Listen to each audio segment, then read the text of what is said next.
Hey, welcome to another episode of Marketing Against the Grain. I'm your co-host, Kipp Bodner, the CMO over at HubSpot, and I'm joined by my friend and co-host, Kieran Flanagan, who's the CMO at Zapier, and we got a show for you today. We are talking about marketing and AI tactics and tests you can run today. We're going to talk about why the biggest breakthrough in AI for marketing hasn't happened yet, and what you can do to get started right now to improve how you convert visitors to your website, convert people on your email list. It is going to be awesome. Let's get into it.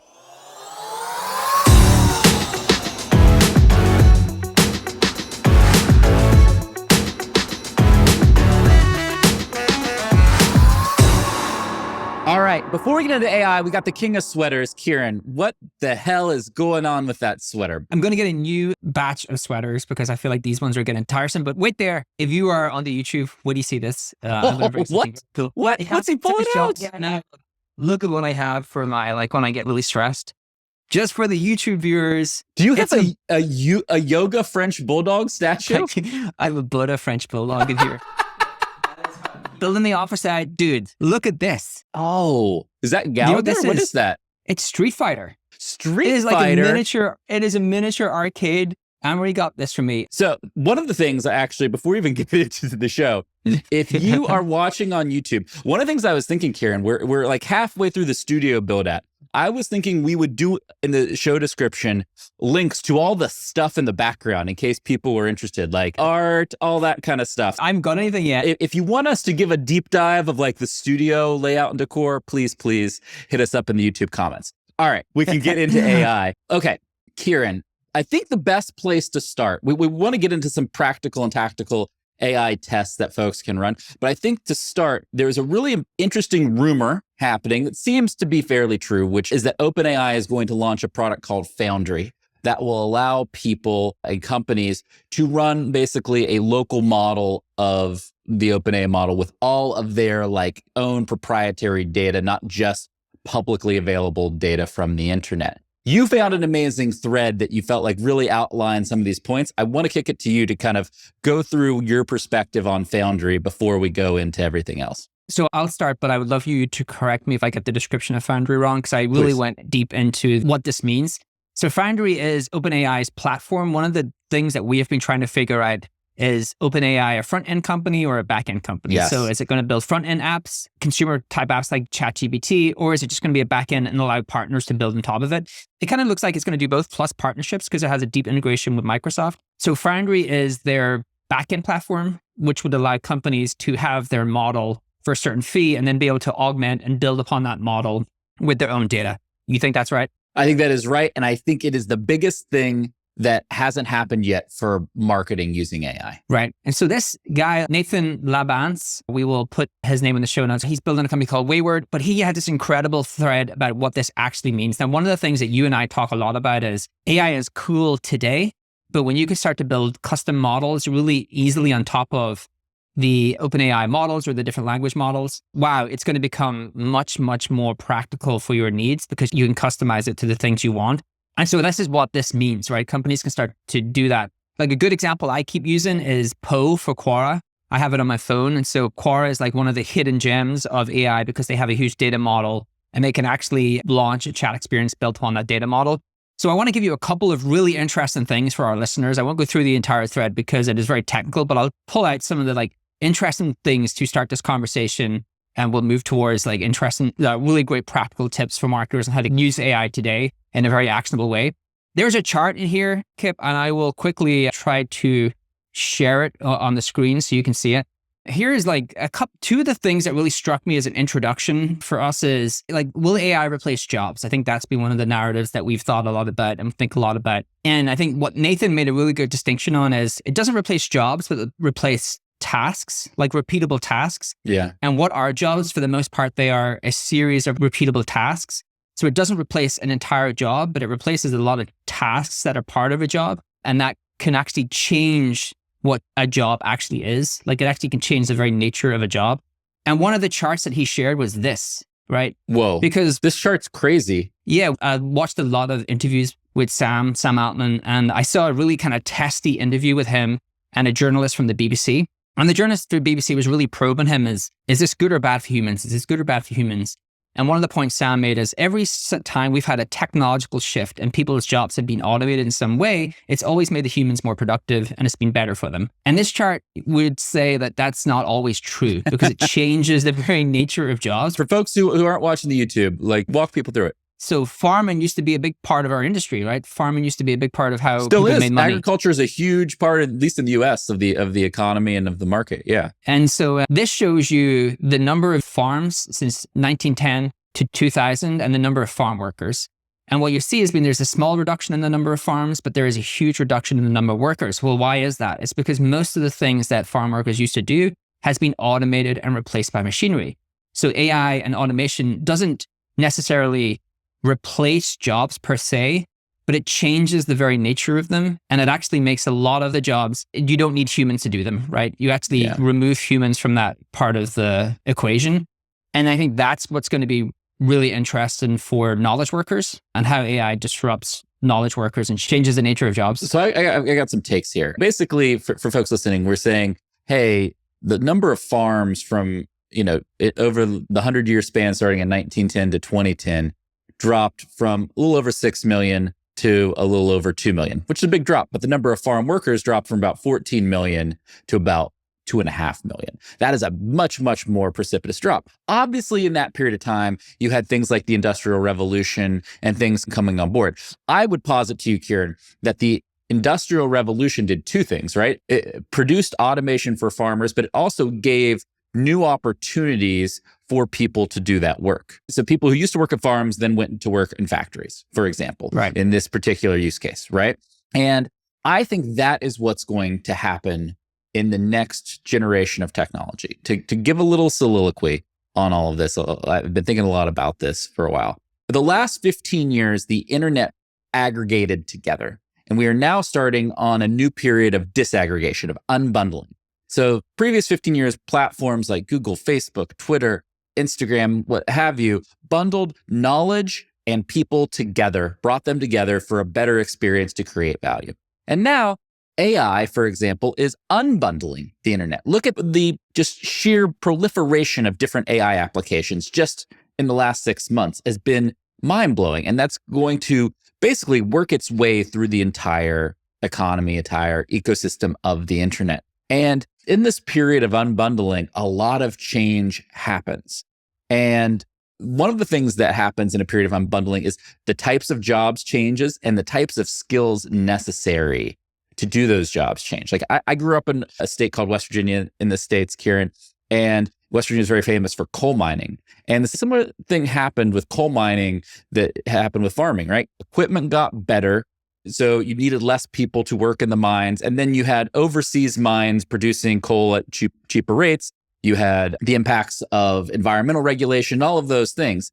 And what's happening in the West Virginia economy is like all that innovation did not lead to better productivity for the miners. It led to less miners, right? So what do you need when you have less people doing a job? You need the ability to reskill your workers at a really fast rate. And that is what the US and most of the world has missed out on over the last 50 years. We built this really rigid education system that was really good for people coming right out of high school, but was really poor for people who might be 10 years out of high school, worked at a job and that job is going away and now they want to pursue a different type of job that is now in demand. And so as I think about the evolution of AI, I think about one of the things that's going to go parcel with it is the need to be amazing at reskilling our workforce all around the world. And I'm skeptical of Sam's argument. It's going to make some people's lives more productive, but at the same time, it's going to force other people to have to go and reskill and focus in a different area. So I think one of the things we can do is start with some of the categories. We're the largest categories for disruption. This is based upon that thread and based upon the fact that Foundry, for the most part, or Foundry is probably going to be inclusive of GPT-4, the new language model from OpenAI, which is going to be, from all of the signals that I've heard, is going to be a magnitude better than what we have today. And like, it's hard to even wrap your head around how that's going to be better because like what we have today is we're still trying to wrap our heads around 3.5. And I think we can go through some of the core areas. Where is this going to play out in 2023? Where are you going to start to see AI become very prevalent and much better?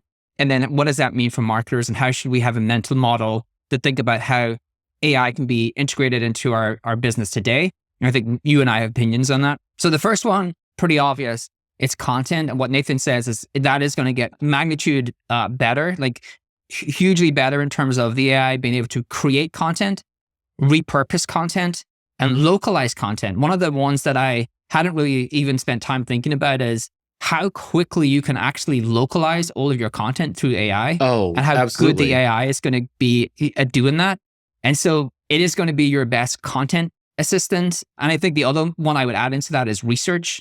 Like a big part of how we create content is research. So like creating content, repurposing your content, researching your content, and actually translating your content. GPT-4 is going to be magnitudes of better, and we'll probably have another 2 million or so copywriting tools launched between now So many. and the new model being launched. How many more copywriting tools? Like everyone at some point is going to launch content copywriting tool for AI. That's just the way it is right now. So there's a few things that are part of this. My point of view, and we've been talking about this at HubSpot, is like, I think AI is going to do three things. It's going to drastically change the way people create and research content. And you just talked about that, Kieran. It makes total sense, right? That's the obvious one. The next one is that, wow, it's going to be much bigger. The order of magnitude of AI is going to be much bigger than we think, which you and I have talked a ton about that. The third one that I think is the most interesting, Kieran, is our co-founder, Brian Halligan. He sends me lots of emails, and most of his emails these days are about AI. And one of his beliefs, and I think he's right, because I've learned that he's almost always right, is that the thing that people are not talking enough about is how AI will change how we use technology and use software. And the move from a graphical user interface to a more text prompt-based interface is not just going to be limited to something like search. It will be how you use so many softwares. We've talked about Adept.ai, which is a company who's working on this problem in the past on the show. But I think that is going to be a massive evolution in this market. That all being said, what I want to try to get into is when Foundry's launch, it's going to unlock a bunch of opportunities for marketers, because right now, if you're a marketer, you can really only do AI experiments based on publicly available data. Like Kieran, I saw a guy who has one of the many AI writing tools on Twitter this morning, and his whole application is like, I will help your writing be better because I will go look at all your publicly available blog posts, feed that into the model, and then all of the writing will be specific to the writing and formatting and everything you've done in the past, which is amazing. There are a lot of companies not doing that, and I think that's pretty awesome. But you know what's going to be way better, way more important, is when you train that model with all of the data that you have about your customers. Do you agree? Yeah, I think it gets much, much better when you customize it. I would need to see a before and after of when it sucks in information about your blog post. Like, I wonder how different your content is from just all of the content on the internet, especially like educational content. I don't see there being a huge difference in the way I write educational content and the entirety of like all educational content written pre-2021, which is what the model is currently trained on. And so I would love to see a before and after to see where that customization starts to really kick in. I think where it really kicks in, if I had a mental model for how marketers should think about AI, and this speaks a little bit to some of the areas that Nathan covered and what he thinks is going to be much, much better in 2023 because of GPT-4, I think that back to front, which is the closer to the customer, is the place I would start. Yes, let's go. Because you customer data. So where would I start immediately? I think support is like one of the most obvious places where you can start to have a much better experience of AI, because you can suck in that data and all of the information you have about your company and have a real conversation with an AI bot and get the answer to your question. And that was one of the categories that Nathan called out, which is, think about it. Support now in an AI world can be 24/7, right? 24/7. You know, like how many times you have to try to fix your broadband or try to get something answered, and everything closes at 6, and you're like, oh, I have to wait till the next day. In an AI world, support is live 24/7, and it probably has, over time, it has a better experience because a AI bot can have all of the information at once, where it's really hard for like an individual support agent to be able to have all of that information. Tell people what you mean by going back to front, and give people some of the touch points along that journey, just so that everybody listening, I get what you're saying, but like, what do you mean? It's interesting. Like I think everyone is starting to think through this. I know you're doing it at HubSpot. We're doing it at Zapier, which is where can we integrate AI across the go-to-market, right? And do it in a kind of really thoughtful way. So if you take the typical customer journey, and that's one of the things I would stress, like one of the things I would stress to everyone listening to the show, or anyone who is responsible for like some part of how you build a company, always look through the lens of the customer journey. I think it helps you to like figure out what is meaningful, what is impactful. And so let's take a typical customer journey as, okay, we attract people, which is we want to get them to know much more about our brand and take like one meaningful action. So for a B2B company who's like lead gen, it will be lead generation. For a B2B company who's product-led growth, it will be signing up to a free account. For a B2C company, maybe it's signing up to the subscriber list or something. But we can attract people, get them to take one meaningful action. The next part is engage. We want people to engage with us in a meaningful way, which means they're going to pay us some amount of money. They go through consideration and then they buy. And then you have a delight. And delight is like, how do I get that customer to onboard to the plan that they wanted?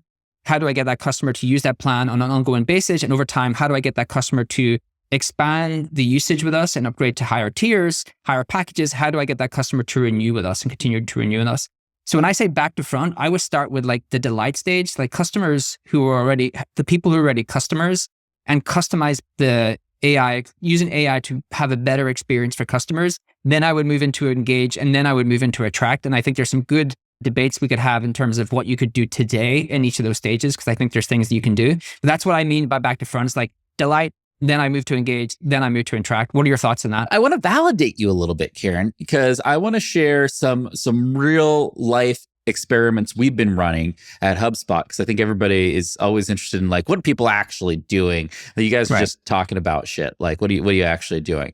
And the experiments we've run over the last couple of months kind of validate that. And so the first experiment we run, which would be kind of the farthest from the customer experience, was all around like lead generation. And how do you use AI to improve the conversion rate of your like landing pages and your forms on your website? That we ran that experiment. It did okay.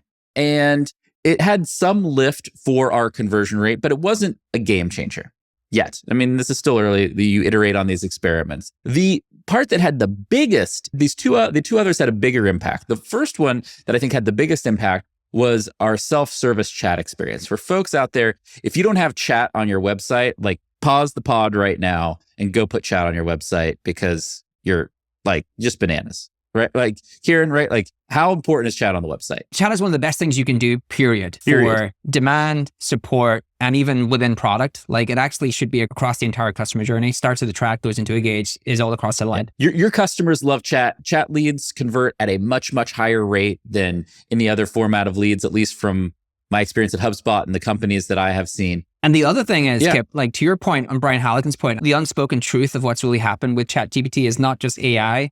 It is the transformation of the UI experience and what we're kind of teaching people to expect, or how we're teaching people to use software. And so the fact that we are gravitating towards chat will actually make chat on your website even more impactful, because this is going to be much more common in terms of how people want to interact with software. I completely agree. If everybody went back to our Search Wars emergency pod, one of the things we talked about was an experiment around having a fully chat-based website and what you would learn from the prompts and everything that people entered on that website. And the reason it's really hard to do that today is because the OpenAI Foundry product doesn't exist. You can't run basically a local model with all of your own data. Once you have that, you can run that. So in absence of being able to run the full website as a chat experience test, one of the things we are doing is using the OpenAI model and GPT-3 to augment answers in our chat automation. And so the best chat experience for folks out there normally starts with automation, and then that automation transfers over to a human. But automation has its limits, but those limits are greatly reduced when you connect that automation to an AI model like GPT-3 from OpenAI.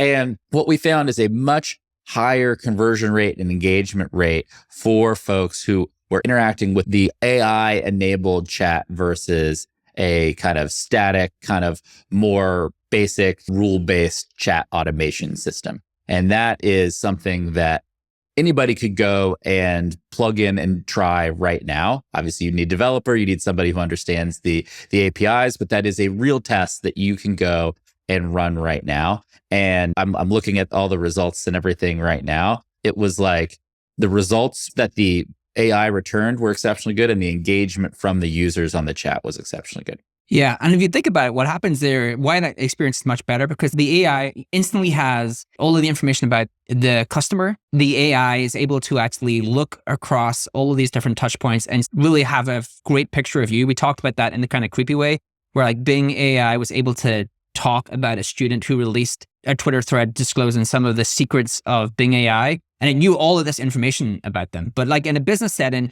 you can know all of this information about the customer just from their kind of personal details online and then how they used a product and things like that.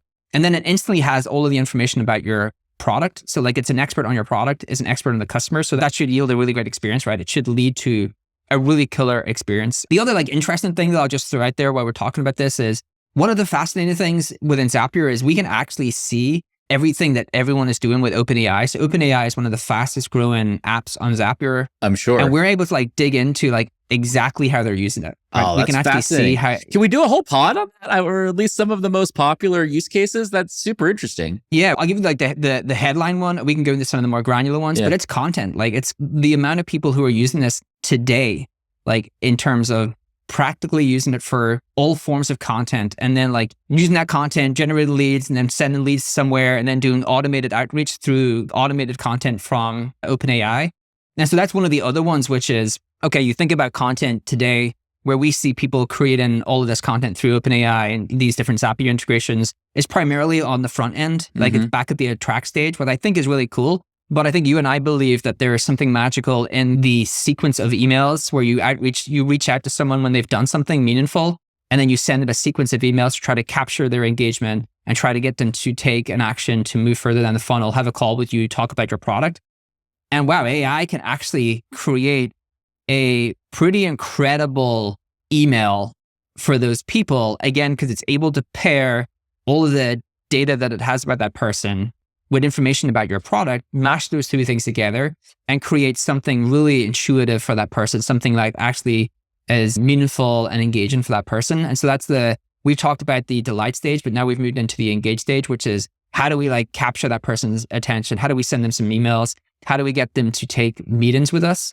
The only thing I would say is I think the first like 20% of companies who really nail that are going to have like outsized I agree. benefits. And then what happens when everyone kind of knows how to do it because it becomes commonplace? That's when it becomes hold on. That's a really important point that I want everybody watching to understand is that something, Kieran, that you and I have always held as a first principle of marketing that we've actually not really talked about on the show yet that much is there's a huge first mover advantage in marketing. If you are the first to adopt an effective strategy, you get orders and orders of magnitude more benefit than if you're the 20th percentile to adopt it or the 40th percentile to adopt it, for example, right? But that advantage is directly related to the pace of innovation. And so the faster the pace of innovation and the lower the length of time where that advantage exists. And because with AI, the pace of innovation is just so much faster than it's ever been, we are in a period where you have to literally be very first and get all of the benefit you can because it's going to get commoditized and the competition is going to catch up extremely quickly. Yeah, the tooling in AI is going to move so fast that it's not crazy to think that most people's customer experience is going to be somewhat identical because it's how much of the customer experience gets managed by AI. Like for the very first like touch on your website, like you can imagine a CMS that's able to construct a website based upon the information it has about the visitors. That's able to like personalize itself on the fly. Like today you have tooling that can grab data from your CMS and personalize the website. There's no reason to think that AI doesn't take that over in the future. We've talked about chat going from attract, engage, and delight stage. And you can have a meaningful interaction with someone when you're not a customer, when you are a customer, again, all driven majorly through AI. When you sign up through that website, then you get this outreach email, like you're trying to reach out to them to grab their attention, to get them to book a meeting. You can imagine all of that being managed by AI. When you have your first meeting, you can imagine the salesperson getting all of their sales enablement collateral and material delivered to them by AI. Like 100%. The decks will be automated. Well, hold on. So will be automated. Let me give you an example of that, right? So the third and final test that I wanted to share that we did was basically with the rise of marketing and sales automation. One of the things that's really common these days, if you're listening or watching, you're not doing this, you should be taking advantage of it, is to send automated emails on behalf of your sales reps. Not that your sales reps, right? That you have a team of marketers who are saying, hey, I'm writing the best messages and I'm looking at the data to optimize these messages across my entire sales team, right? And I'm sending these messages on behalf of the rep. But one of the things that happens in an AI world, those messages get so much more contextualized. So we ran an experiment where not only did we have name and the company they work at, kind of typical email personalization, but like we were able to recommend which product they would buy. So instead of saying like, hey, I think you might be interested in HubSpot CRM, you can say like, hey, I think as a sales rep at XYZ company, I think you'd be interested in our starter suite and what the starter suite will do for you. And like that level of personalization and recommendation that it can be delivered through these AI models is exceptionally powerful and goes right along with your point, Kieran, where we're going to get much better at delivering the customized packages of information, whether it's directly to the end customer or to an internal salesperson or customer success person. And that is going to change productivity writ large across the world of marketing and sales, I think. Yeah, well, you have a lot of your customer experience managed by AI, which means everyone's customer experience should theoretically get better. One of the things that I really do think between like 10 years ago and today, that marketing has got much better because people are much more experienced within digital. Tooling has got much better. Data has got much better. So the ability to like be outstanding in terms of like separating you from everyone else is much harder because like everyone has just gotten much better.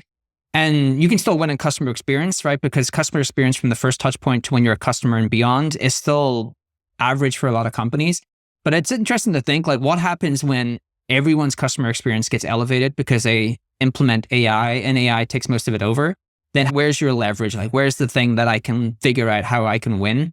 I think that's going to be... Well, I think that is a freaking brilliant question. And the reason for that is like, right now, it's very hard to deliver like a very unique, a very aligned and consistent, low friction customer experience. And I think you're making the argument, wow, as AI develops over the next 5 to 10 years, it's going to actually become very easy to make your customers have a great experience, help them get exactly what they want when they need it, right? And if that's the case, then you're not going to be able to differentiate on great customer experience like a lot of companies do today. I would argue the most different companies are what I think Brian Halligan used to call experience disruptors, right? People who disrupt their competitors by providing a great experience. And so when you can't disrupt on experience, what then do you disrupt on?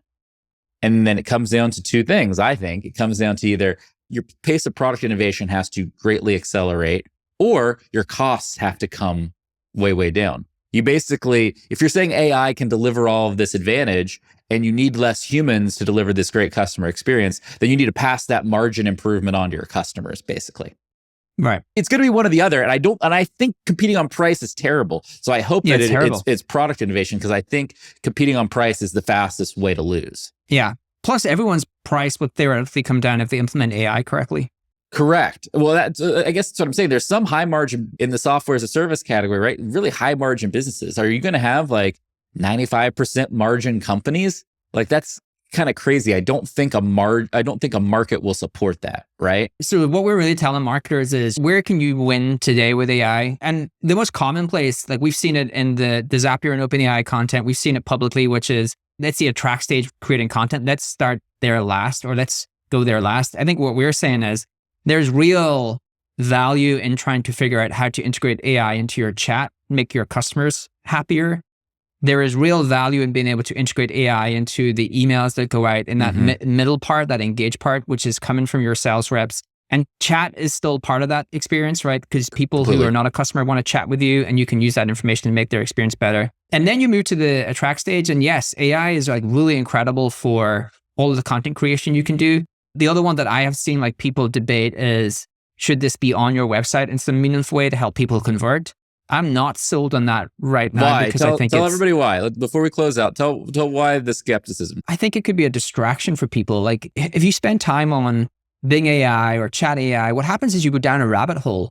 Whereas like conversion is like, how do I get someone to do something? I just need to, I need to be very clear on what I need to get them to do. And all conversion is like, I have 0.5 seconds to get this person to realize they need to do this thing.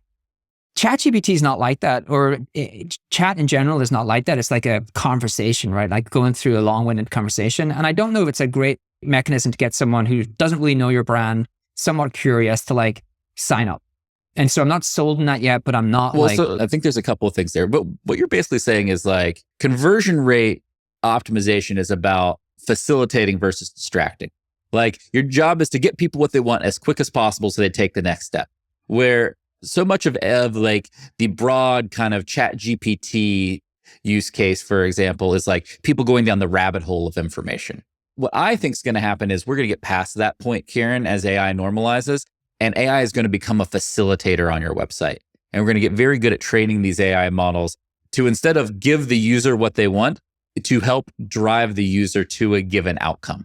Right. And I think that is a big, big change. So I long-term am optimistic of AI's role in conversion rate optimization. I gave everybody some very specific experiments that we've run that you could run or run similar ones today to do that, like the chat experiment, the sales rep email experiment. We also have some landing page personalization experiments. Like you can go and do those today. I think what we're going to be doing 6 to 12 months from now is going to be drastically better and different. I agree. All right. We're excited about Foundry. OpenAI, please launch Foundry. I know at HubSpot and Zapier, we went in on Foundry. We want to do some cool stuff. We want to run a bunch of interesting experiments. We will, as we continue to do them, we're obviously going to share them on the pod. So if you want to hear the best AI marketing experiences, hit that subscribe button, please. Donate a little bit of time to us. We're donating time to you. We are going to come back with you with the best marketing knowledge across the board. A lot of it's going to be AI because that is what is happening in the market today, and it is moving quick. We appreciate everybody listening today, and we will see you real soon on Marketing Against the Grain. This data is wrong every freaking time. Have you heard of HubSpot? HubSpot is a CRM platform where everything is fully integrated. Whoa, I can see the client's whole history, calls, support tickets, emails, and here's a task from 3 days ago I totally missed. HubSpot. Grow better.